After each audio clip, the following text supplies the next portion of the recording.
Om Purnamadaha Purnamidam Purnat Purnamudachyate Purnasya Purnamadaya Purnameva Vasishyate Om Shanti Shanti Shanti Om Brahmanandam Param Sukhadam Kevalam Jnana Murtim Dvandvatitam Gagana Sadrisham Tattvamasya Laksham Ekam Nityam Vimalamachalam Sarvadhi Sakshi Bhutam Bhavatitam Trigunarahitam Sadgurum Tam Namami Om. Adoration to Sadguru, who is Brahman, the giver of supreme bliss, embodiment of pure consciousness, one without a second, vast as the ether, infinite, eternal, beyond the three gunas and their modifications, the supreme preceptor. Yoga Vasistha in Upashama Prakarana. We are commencing the special chapter.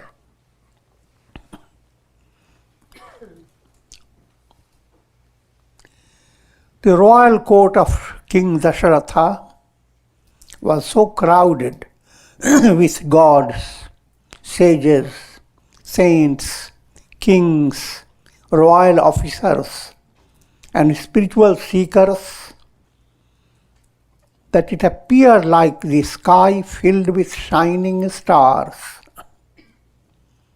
Try to figure that out now.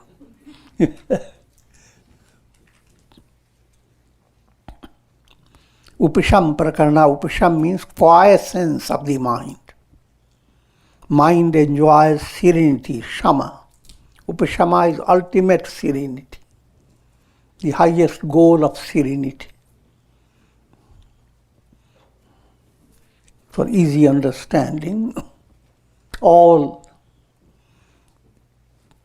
illuminations of the sun, they are all in turmoil. They are always unstable, shaking. But behind all that, sun is unshakable.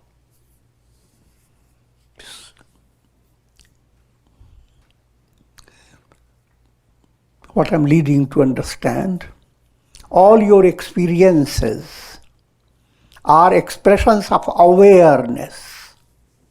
Awareness operating through your senses. Awareness operating through your mind, through your intellect, through your ego. That pure awareness is the sun. But when it operates through different minds, it brings about countless variations, countless refractions, and there is no limit. But if you were to attain enlightenment, you realize I am not confined to the body, mind, intellect, and senses. So no matter whatever the mind says, unmind it. Whatever your sentiments say, shake it off. And whatever your ego expects, ignore it, because ego is not real you. I'm easily saying that, but that's what you have to assimilate on the spiritual path. Real I am, the absolute I am, that's the reality. When that becomes your reality, the entire mind bows down to that reality. In other words, no matter whatever the mind may bring, think or feel, all that moves in the sky. The absolute self-reality is like the sky. All that your mind does is shifting clouds. Think of it. Is the sky afraid of the clouds? Does the sky create a diary?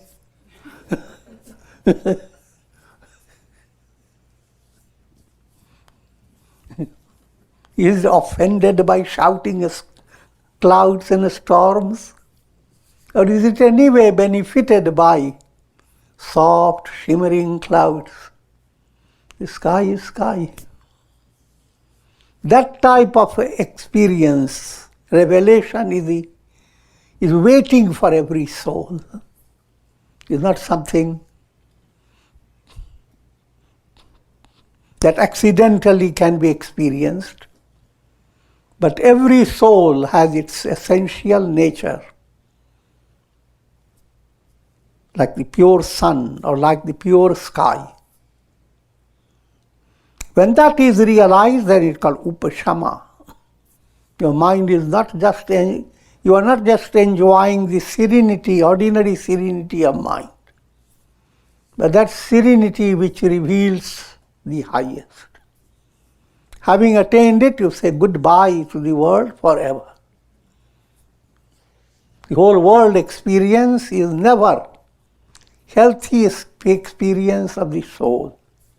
It's called bhava-vyadhi. It is a disease of the world process. And you are never fulfilled. You have already gone through many embodiments. You can't count them. Best way to do it, don't believe in it. But if you are using your intellect, you have to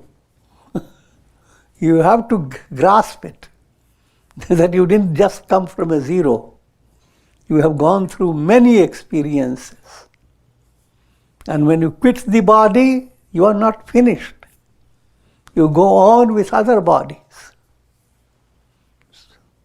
And if that is the world where you want your perfection, no matter how much confection you eat, there is no perfection. So, keeping that in view,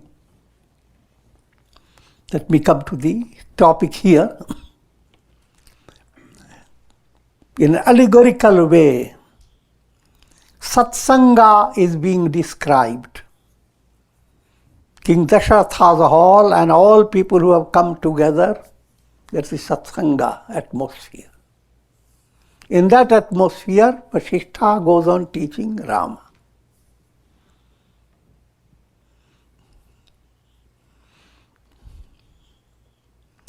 Every Satsanga setting is similar. Because there are no two Ramas or no many Ramas. Only one absolute Rama. That's the reality in every soul. So you are Rama. You are Brahman. And therefore, all Satsanga is same as what Vasishtha said to Rama. Now, what's the description of Satsanga? The royal court of King Dasharatha was crowded with gods. Gods are those who have become highly advanced, very sensitive to developing divine virtues. Sages, those who have gone to a high level and they are enjoying Satsanga, not for benefiting themselves, they are already enlightened. You are enlightened, you don't sing the donkey song.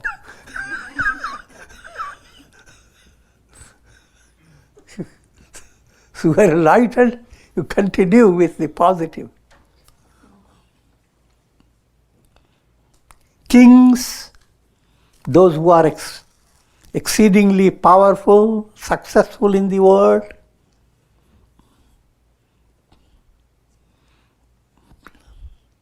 and spiritual seekers.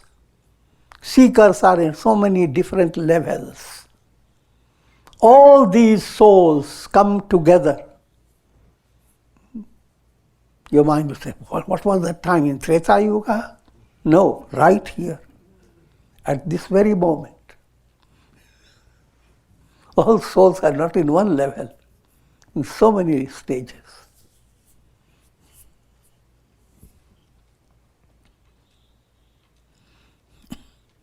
And it's like the sky filled with shining stars.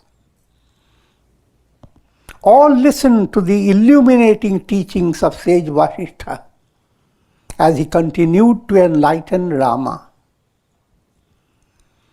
Such was the mysterious power of the words of the sage that all were spellbound as they listened.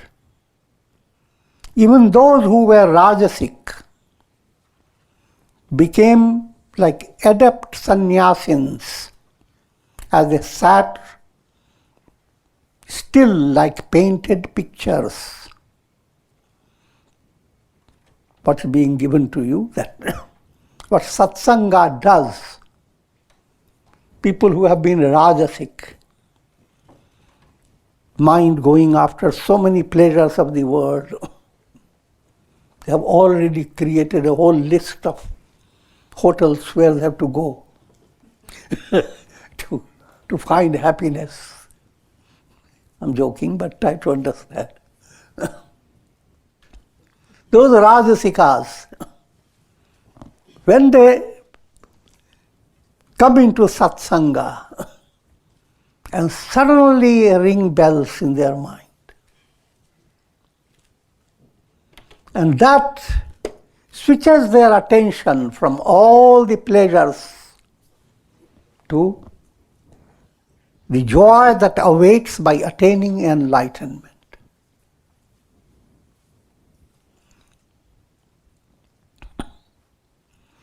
So Tulsidas has said, Tat Swarg Apavarga Sukh Dhariya Tula Ikang Tulayanas Chahi Sakala Mili Jo Sukha Laha Satsang. If you were to collect all the pleasures of the world and bundle them, put them on one side of the weighing scales, and the other side, which is empty, just put a pinch of satsanga. That pinch of satsanga outweighs all the pleasures of the world.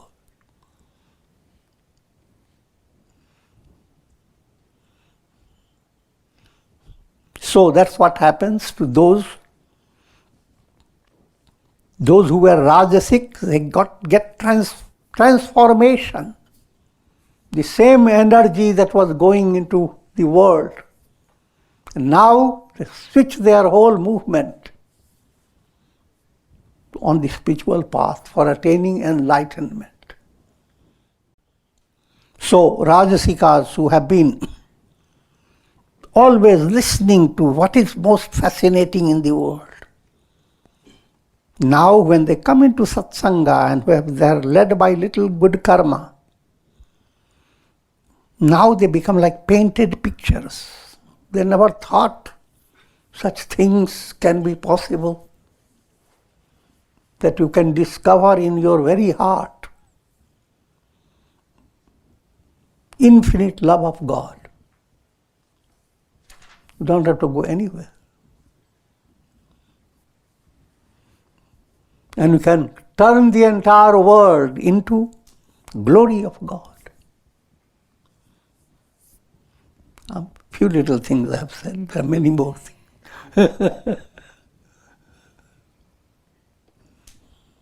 Man changa to katvat me ganga. You can turn your bathtub into Ganges water. And your shower into sacred falls. Niagara Falls.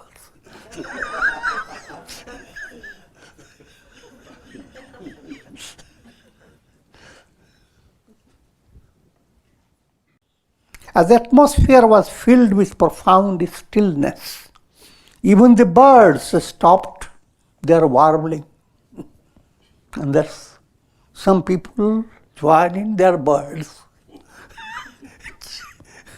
they're constantly chit-chatting.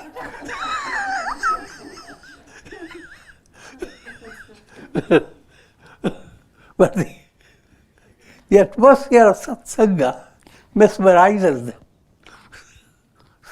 them. So they stop their warbling.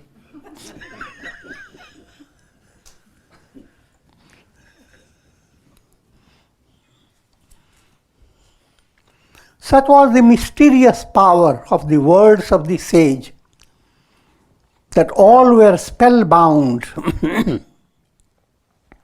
The sun began to decline in the west. Soon the conches blew, indicating the time for evening ablutions. Sage Vasishtha stopped his teachings for the day and permitted the audience to depart. First the sage stood up, then the king and others prepared themselves to retire. The assembly hall, all of a sudden, appeared like an agitated lake. This is just a simple description. Satsanga is over. And what do you do after Satsanga is over? Following the storyline, Sage Vishwamitra passed the night at the home of Sage Vasishtha, while the others retired to their homes. The gods and astral spirits, they also went to their abodes. And finally, Sage Vasishtha, King Dasharatha, all others performed their evening prayers and rituals and went to sleep. But Sri Rama, instead of passing the night in sleep, continued to reflect upon the teachings of Sage Vasishtha. These stories are always allegorical. What it implies, Sri Rama is the ideal aspirant, an aspirant who has listened to the teachings of scriptures in Satsanga. Now, first thing the aspirant does is to understand the teachings. And you can do in many ways. While even in Satsanga, if you hear something profound, you can write it down. Not too much, little.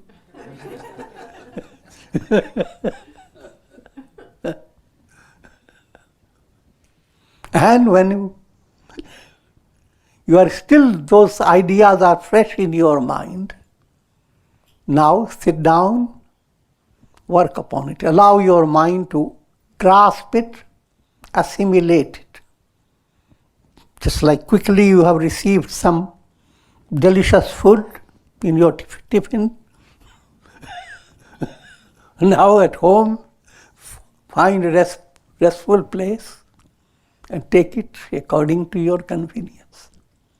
You want a cruder illustration? Illustration of the cow. Eats fast, but then when it relaxes, chews the cud. So after listening, which was done very fast, we have no control over it. But spend your time chewing the cud. But don't make sound.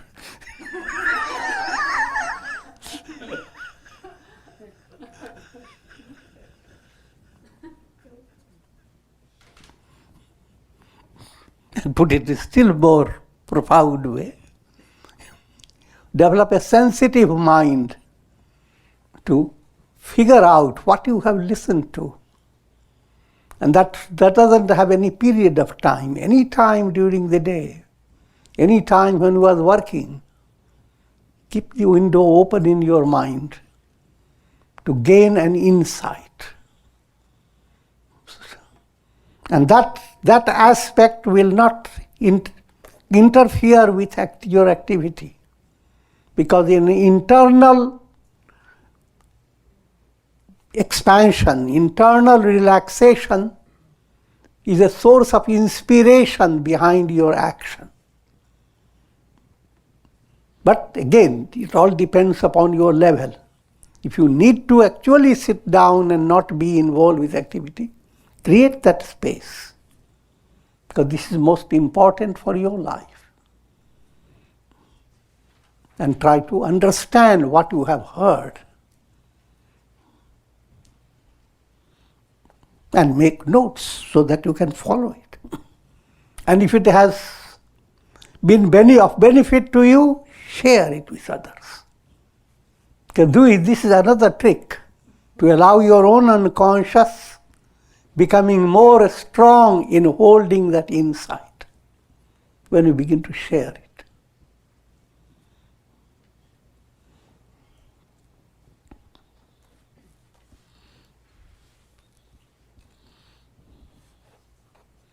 So Sri Rama, how do you practice manana? Manana is reflection. And that's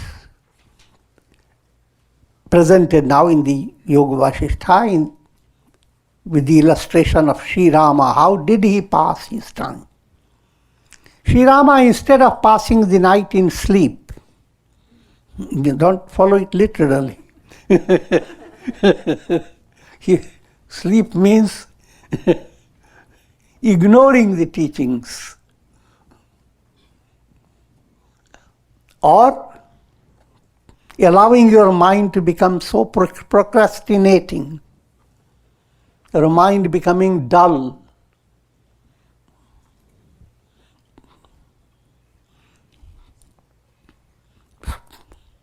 Allow the mind to be vibrant. Continue to reflect upon the teachings of sage Vasishtha. Just as a baby elephant continues to think of its mother, what babies can do, that's what they do.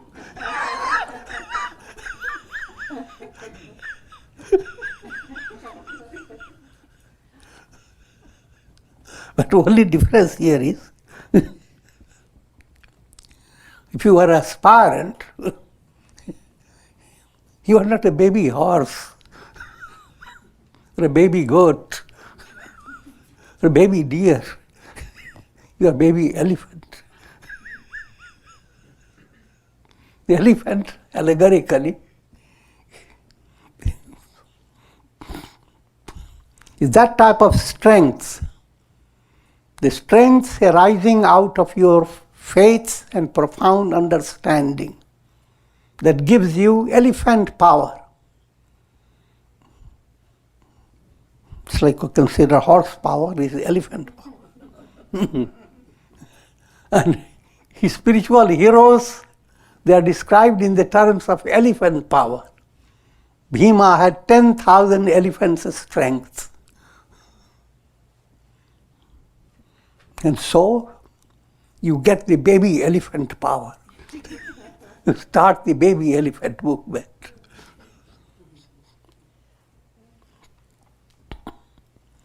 And as a baby elephant, you are constantly thinking of the mother elephant.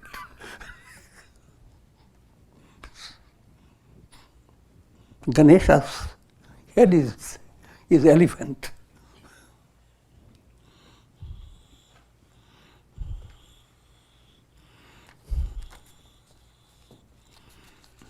So too was Sri Rama's mind focused on the words of the sage. So Rama was a baby elephant, and Vasishtha's face was the mother elephant. And he was constantly listening to what Vasishtha said and goes on enjoying as if the words are giving him the motherly milk, a divine milk for spiritual nourishment.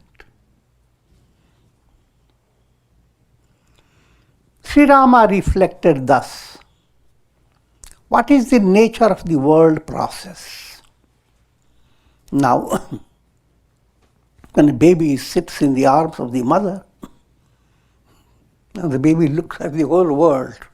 The world is no longer a terrorizing situation, and begins to develop an objective view. What is what? And whenever there is trouble, he looks up to the mother's face, gets inspiration, looks around. Simple things, but try to apply it in a spiritual way.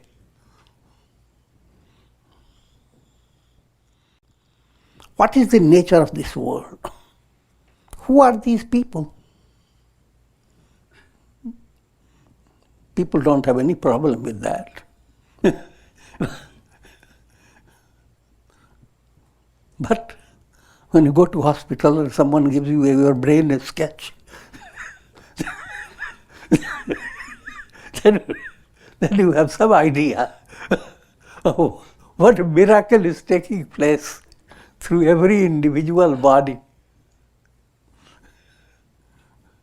This kind of a computer set. This is what I call iPad. You want to call it tablet, you can call it.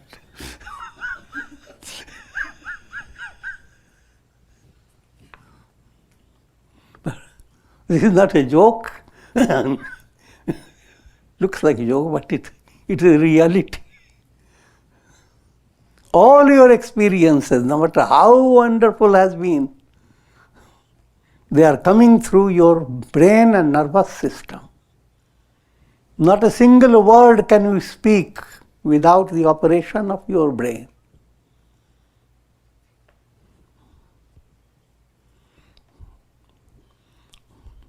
Now therefore, if you want to understand from a broad or mature point of view, spiritually mature, then a subtle question enters. Who am I? Am I what the brain says? But since you realize all your brain and nervous system and whatever it brings out, all the history, all the geography, all the politics, all astrology, all astronomy, all that you study, they are the play of your brain and nervous system. And behind that, the mind, mental energy operating. That energy is cosmic source.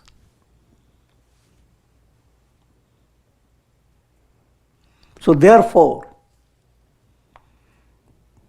sit and try to understand. Allow your mind to understand, who am I? How is all this happening?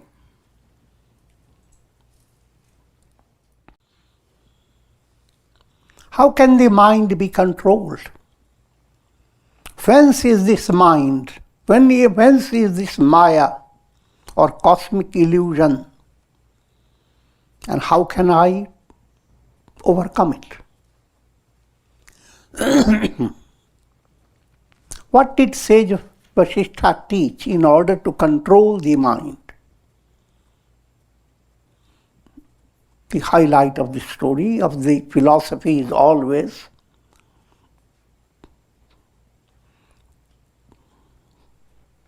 man eva manushyanam karanam bandha mokshayo.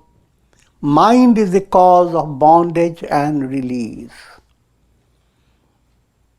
Therefore, you allow now your mind to work. How? How does the mind lead you to bondage? And how can you use the same mind to attain liberation?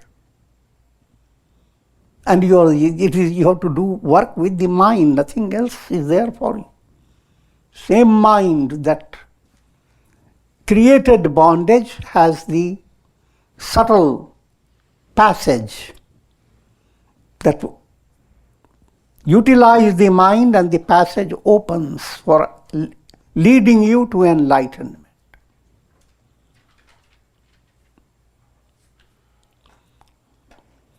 Yoga Chitta Vritti Nirodha. Raj Yoga defines that that yoga, which is the attainment of the highest goal. And that's possible when all the thought waves of your mind are completely restrained. But how can it be done?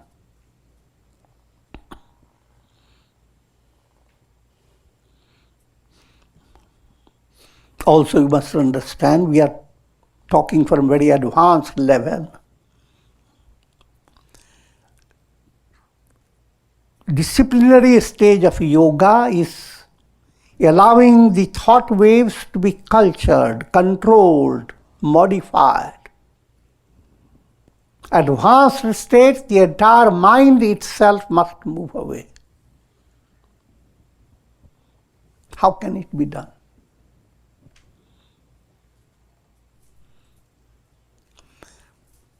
The intellect must soar like a swan beyond the illusions of the world. In order for the intellect to do that, intellect must rid itself of intellectualism.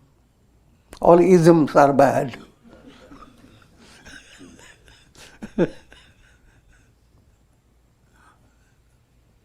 So intellect has two aspects. You are satisfied with intellectual data, collected so many things about what goes on where. And on that basis, people think they are very knowledgeable. They are great knowers, pandits. But that's not reality. The second aspect, your intellect undergoes a transformation. If you allow your mind to become free of impurities, then the same intellect now operates not intellectually, but intuitively.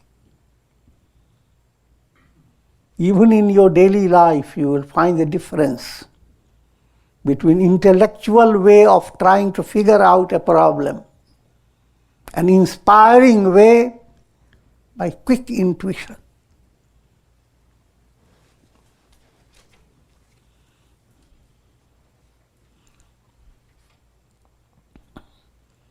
If you develop that intuitive, ideal intuitional level, now your soul is no longer a prisoner. It's relieved of all its fetters, the soul flies. Allegorically, like a swan beyond the illusions of the world. And the word swan is hamsa. Sanskrit word soham.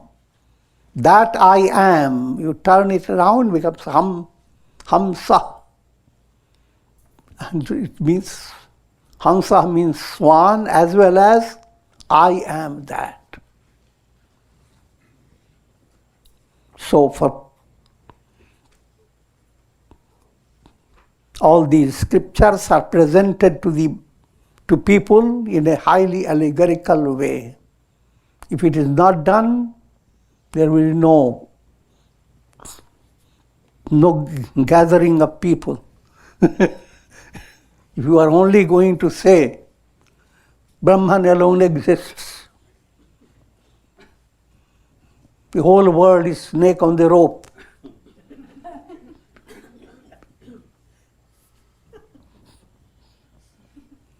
Tattvamasi, you are that. Enough. Purnamada, all finished. So, how many will come to Satsang?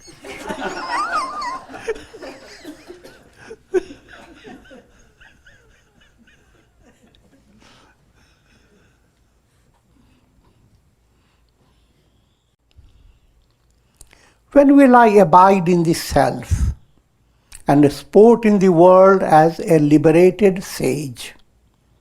This is how an aspirant must internally develop an inner understanding, an inner resolve. Just like when you are hungry, your mind says, when will I get a wonderful food? Try to develop a spiritual hunger. First realize how wonderful it is to feel that hunger.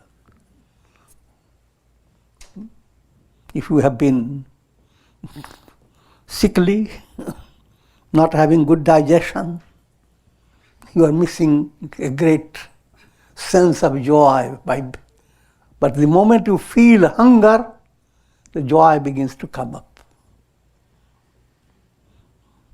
The masses, they lack the appetite.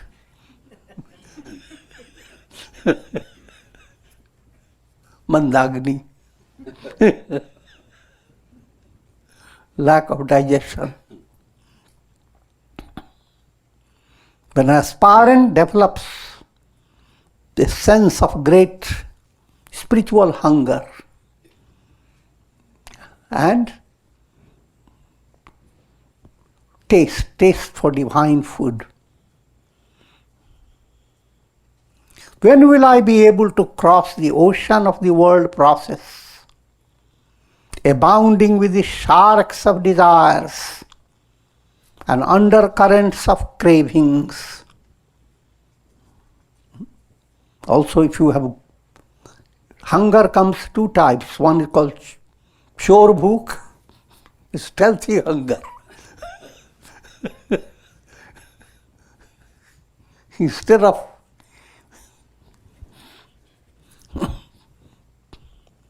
your hungry process becomes trapped by negative forces. Just like WikiLeaks type.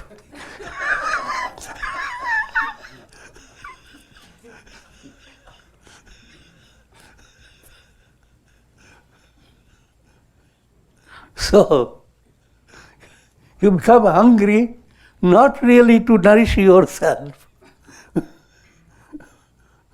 but to satisfy your craving in a strange way. And then you go into a lot of, I don't have to describe that, go into hotels and see how people are drinking and eating even though their stomach has said no.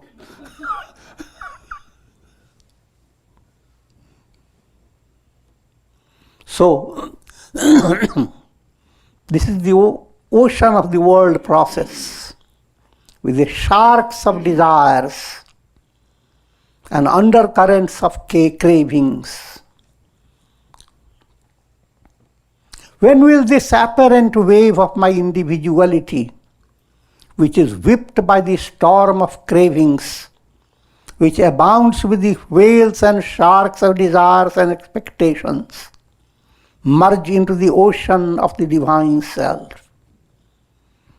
First stage, allow your whole personality to be as healthy, as good as possible. That's the purpose of yoga. But when you are very healthy and really healthy and spiritually normal, then what happens? Your intellect undergoes a change and you develop a deep insight, I am not the body. Body is only an instrument, a vehicle. I am not that. Therefore, body is mortal, I am immortal. And the idea of being in the body is so wonderful, that idea moves away from your mind.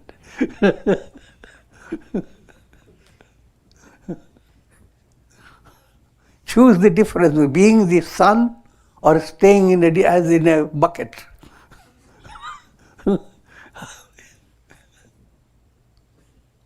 Idea bucket is more comfortable.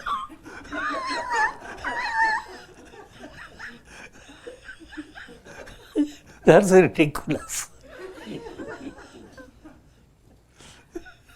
So, when will I be free? That becomes the highlight for the soul that has good qualification. Rama is promoting that type of aspiration. When will I abide in the sorrowless state, which is the goal of all aspirants? When will I attain Ashoka state? Shok is grief. The entire Gita focuses on the word shok. Ashocya nanva shochastvam. Krishna starts his teachings to Arjuna. First word he uses is Ashocya nanva shochastvam. You are grieving over things not worth grieving for. 18 chapters of the Gita go on. And towards the culmination of his teaching, he says, therefore, ma shucha. Don't grieve. That's the moral of the whole story. You are grieving over things not worth grieving for.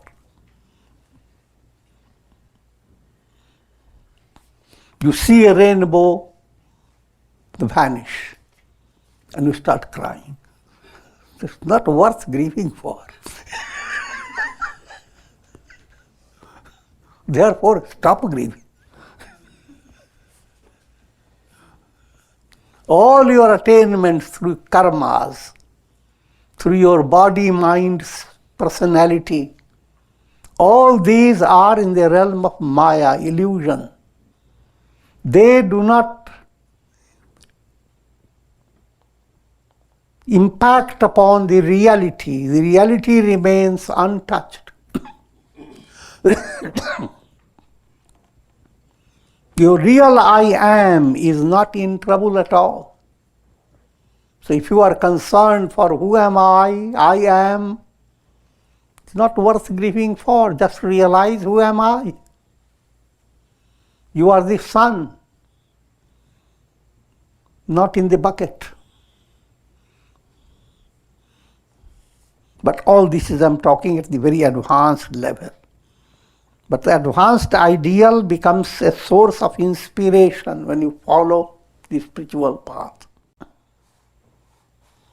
When will this apparent wave of my individuality, which is whipped by the storm of cravings, and which abounds with the whales and sharks of desires and expectations, merge into the ocean of the divine self?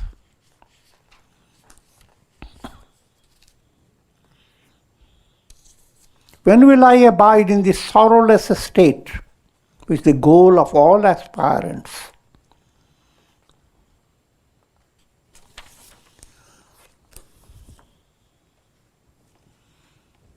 When will I experience that state of enlightenment,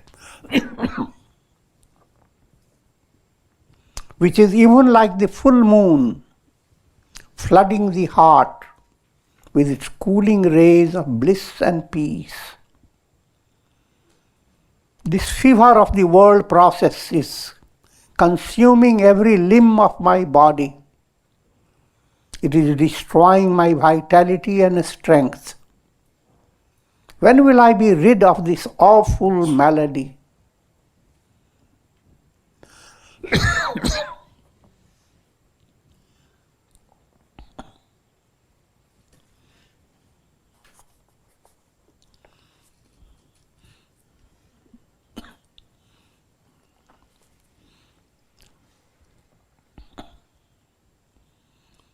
As long as soul is trapped by ignorance, all the experiences are a form of malady. Cure, listen to Awesome melody.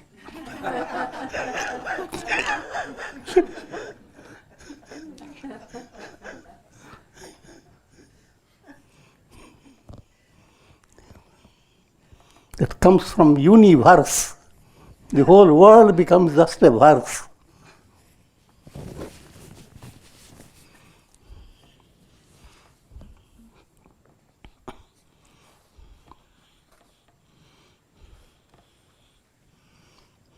When will my intellect shine like a serene lamp placed in a windless spot? When will my senses turn away from the objects of the world, thus enabling me to cross the ocean of the world process, even like the Garuda bird? When will I become free of the body idea, which is sustained by the impressions of previous karmas? When will I destroy the stream of karmas and become one with my essential self? These are simple, clear statements. When will I attain that glorious state of self-realization, compared to which even the pleasures of Nandana gardens of the heavenly world become as insignificant as a blade of grass? All that description of heavenly gardens is all fanciful descriptions of immense pleasure that human mind is fascinated by. But all your imagination leading to the fascination of mind becomes little, just a straw, when you have the idea of attaining enlightenment. O intellect, I am even like your brother. Rama is talking to his intellect. Intellect in Sanskrit is buddhi. Buddhi is feminine. Naturally, buddhi becomes the sister. So Rama is talking to his sister. O sister buddhi, I am like your brother. Extend your sisterly affection to me. And by listening to the teachings of sage Vasishtha, may you free yourself as well as myself from the world process. Spiritual enlightenment is attained by intellect, buddhi. So it is buddhi that works in two ways, frees itself from its limited state, its caterpillar state, and allows the soul to attain the revelation, I am that. So intellect works for itself and promoting the soul's enlightenment.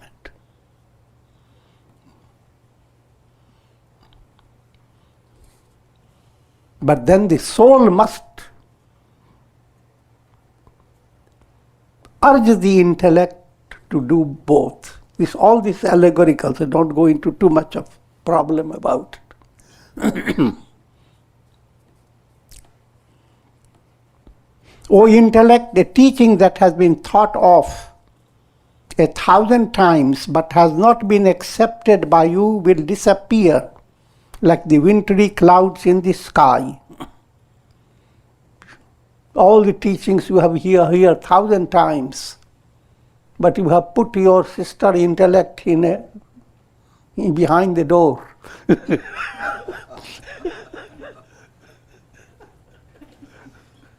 All the teachings will give you no benefit. But allow the intellect to become involved with every teaching you are hearing. Every teaching that you suck, look at these eyes of the sister as you like it. She likes it, it's more enjoyable. So that type of relation between you and your intellect.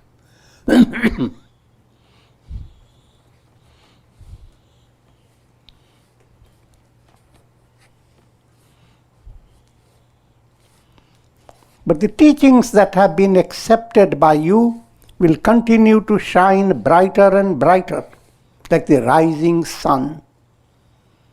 Thus Sri Rama continued to reflect upon the teachings that he had heard from sage Vasishtha.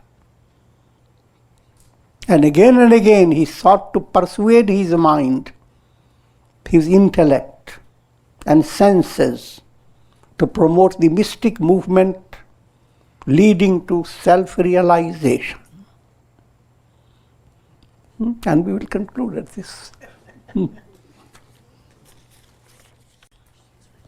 Om Trayambakam Yajamahe Sugandhim Pushti Vardhanam Urvarukum Bandhanan Mrityor Mukshiyamamritat Om Sarve Bhavantu Sukhina Sarve Santu Niramaya Sarve Bhadrani Pashyantu Ma Kashchid Dukha Bhag Bhavet Asato Ma Sadgamaya Tamso Ma Jyotirgamaya Mrityor Ma Amritam Gamaya Om Purnamadaha Purnamidam Purnat Purnamudachyate Purnasya Purnamadaya Purnamevavashishyate Om Shanti Shanti Shanti Om Hari Om.